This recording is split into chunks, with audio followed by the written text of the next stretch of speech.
Travel burnout is real, and it's something that nobody really talks about until they are deep in the middle of it. It's the moment when you feel tired, way done, and like you just can't really enjoy anything as much as you were before. Now, this video isn't just tips for travel burnout, it's also tips for burnout in general, because the same really applies.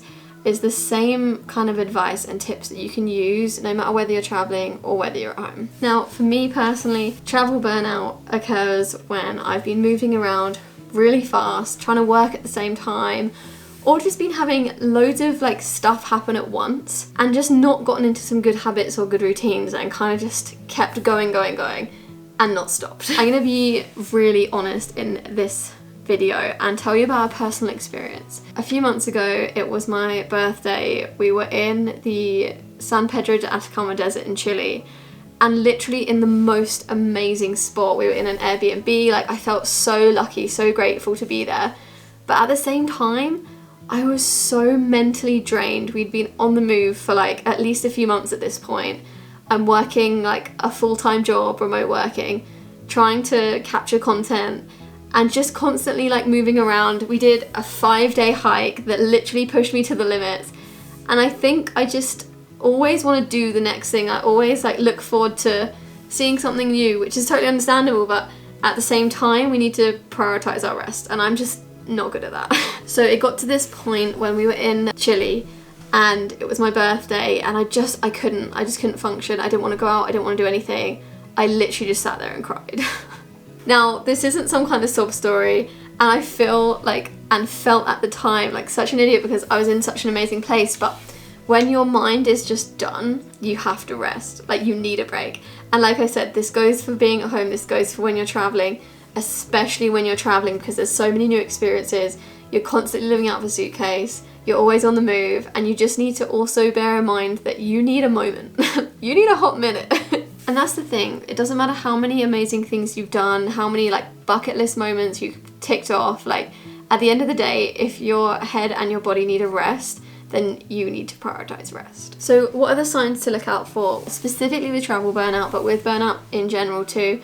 I would say feeling like more irritated or tired, feeling like you don't really want to go and do anything, like you'd rather just kind of sit on the sofa and like not go and explore. Now, don't get me wrong, that is one of my favorite pastimes, like just sitting on the sofa watching Netflix, like blanket, snacks, sold. But if you're like feeling it and you think like, you know, you should be out wanting to explore and stuff, and that's what would usually make you happy, but you're sat at home and you're feeling like, ugh, I do not want to move, I do not have the energy, that could be a sign of burnout. The one thing I want to say though is do not feel guilty about it. Like, you are allowed to rest. You should enjoy resting. Like, just because you're somewhere amazing, like your body still needs time to adjust and catch up and take a break. So like, whatever you do, don't feel guilty about it, because I know that I felt like that in the past, where like you're somewhere amazing, you're like, oh my god, I should be seeing X, Y, and Z, I should be out and going and making the most, which, like,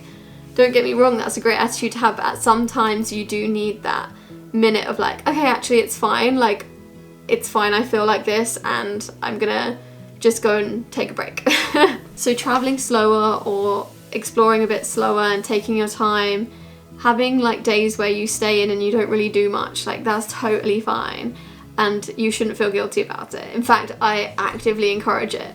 It's made a huge difference to me. Like, I compared traveling and moving around every few days with spending like a week in one place and exploring that one place, and I much prefer the second option, because not only do you kind of give yourself that time to travel slowly, get to see things maybe more in depth, but you also get to kind of have that rest in between as well, and you don't feel as pressured, because when you're only in a place for like a few days, you're like, oh my god, I need to go, I need to see everything, I only have 2 days.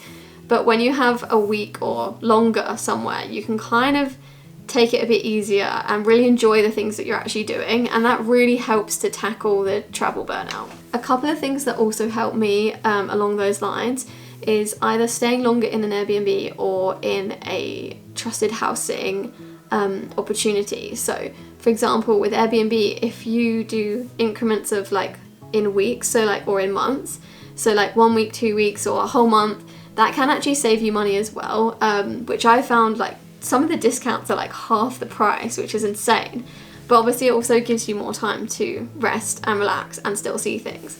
Similarly for trusted house sitters, so what I have done in the past is spend a few months somewhere looking after a pet, and it means you get to live that real life. You can kind of build a routine.